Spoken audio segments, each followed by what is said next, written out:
Okay, Leviticus 27. One last chapter at the end of the book.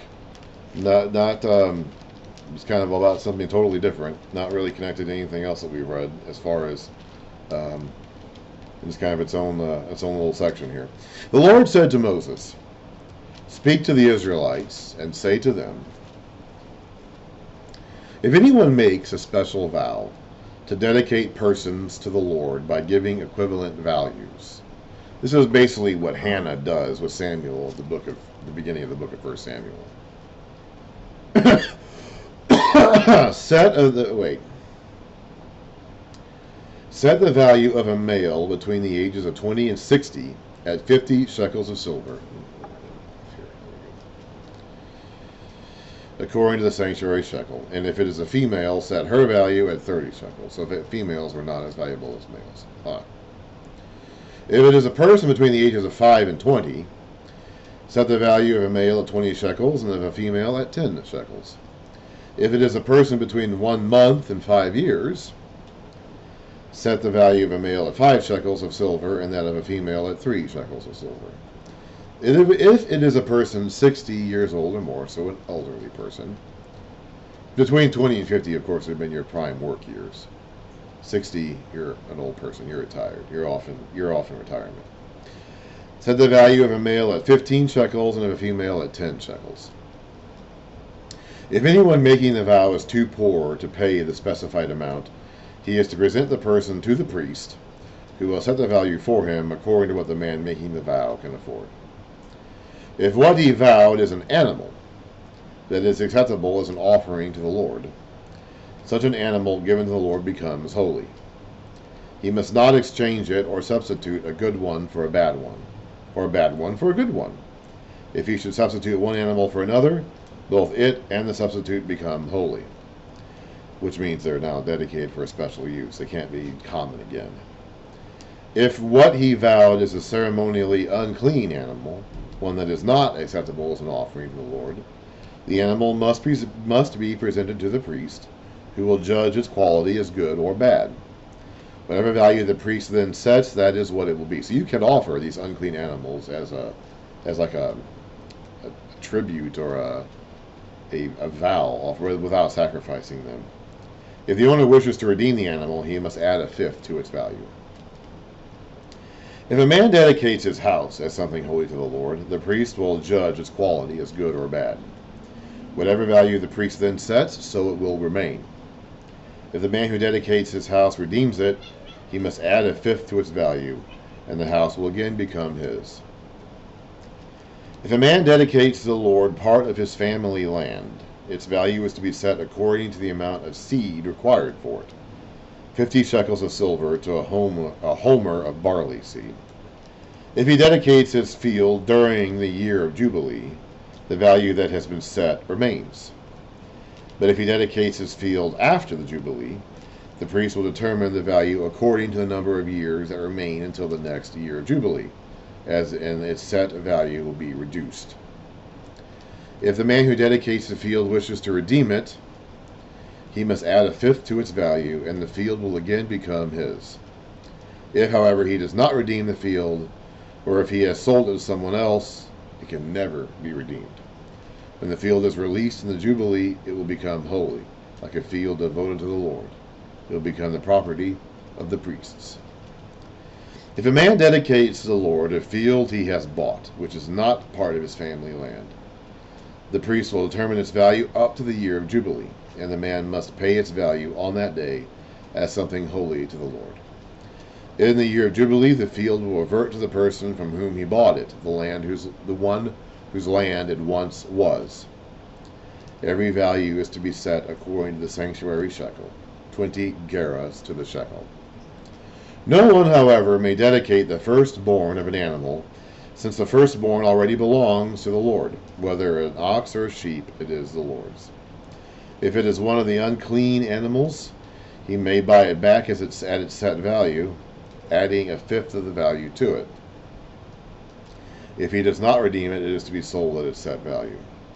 But nothing that a man owns and devotes to the Lord, whether man or animal or family land, may be sold or redeemed. Everything so devoted is most holy to the Lord. No person devoted to destruction may be ransomed.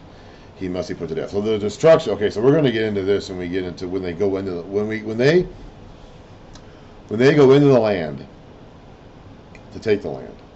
They're going to be there's these cities that they're going to be taking are supposed to be Jericho, for example, are supposed to be set aside for destruction. That's called the ban. What's the word? I'll look at the word later. Chesed? No, that's not it. That's on anyway. It's they're supposed to be banned. They're dead. They're destroyed. Destroy them completely. Take them out and destroy them. Burn them down. Destroy them completely and utterly. So anybody put under the ban or devoted to destruction is not to be ransomed or redeemed. A tithe of everything from the land, whether grain from the soil or fruit from the trees, belongs to the Lord. It is holy to the Lord. A tithe, of course, means a tenth. If a man redeems any of his tithe, he must add a fifth of the value to it. The entire tithe of the herd and flock, every 10th animal that passes under the shepherd's rod, will be holy to the Lord. He must not pick out the good from the bad or make any substitution. So when you brought your animals to the Lord for sacrifices, they are to be without blemish or defect. In this case, it's strictly just every 10th animal, no matter what it may be. And you're not to make any substitutions to it. It's just every 10th animal. If he does make a substitution, both the animal and its substitute become holy and cannot be redeemed. These are the commands the Lord gave Moses on Mount Sinai for the Israelites. So we are now finally done with Leviticus. It took me a month to get, of course I had a vacation during this month, so I wasn't able to actually get to it the whole time. We're now finally done with the book of Leviticus. Probably the most misunderstood and misconstrued book of the entire Bible. At least the Old Testament. Probably the entire Bible, honestly. I mean, I guess Revelation is more misunderstood. But Leviticus is probably more overlooked. That's the word I'm probably looking for here. In terms of its relative importance, Leviticus would have been supremely important to Moses and the people of Israel. In fact, it would have been the most important. I'm completely convinced and 100% confident that if Moses were here right now, and you were to ask him which of the books of the Bible, which of his books were more important to him than anything else, he would say Leviticus. Maybe Deuteronomy, but I think Leviticus would have been more important to him. And he certainly would tell you that Leviticus, the stuff that we call Leviticus, is more important than the stuff that we call Genesis. I'm absolutely convinced of that. No doubt in my mind about that. We, I think, have our orders and our priorities skewed in that regards. We put Genesis on a pedestal, especially the beginning of Genesis. We put Genesis on a pedestal and say that it's the most important thing. And I don't even believe the guy who actually wrote these books would have said that. So of all the books in the Bible, I believe that Leviticus is probably the one that is the most overlooked, and which, again, is skewed considering how incredibly important it actually was to them. It's, we've completely ignored and forgotten it, but it was probably their most important book. So it's interesting just how that is. Now, Hebrews in the New Testament is pretty much a sequel to Leviticus. And Hebrews will talk about how this system of worship, as it is laid out in Leviticus, has been replaced. And Christ is better than everything in Leviticus. He's a better priest. He's offered a better sacrifice. Okay, all the things in Leviticus point to Christ. And Christ fulfilled them all and surpasses them all.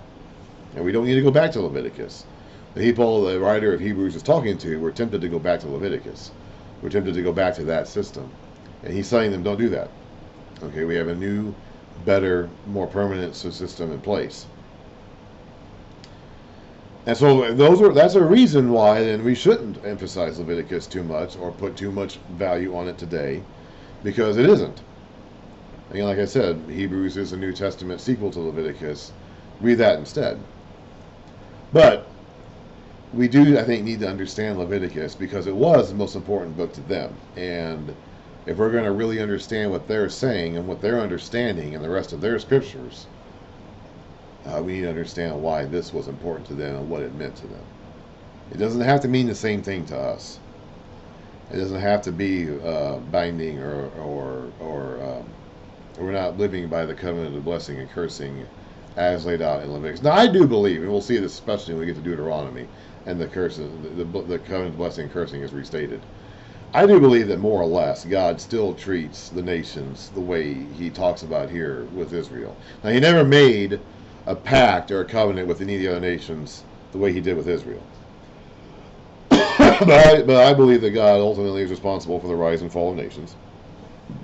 I believe he raises them up and brings them down when it's time. And I believe that he still largely judges his criteria on some of the stuff he's talking about here with Israel. Again, not in a covenant sense, but in the sense of when a nation gets too far along in its wickedness and its iniquity, he'll judge them. And he might replace them with some other nation.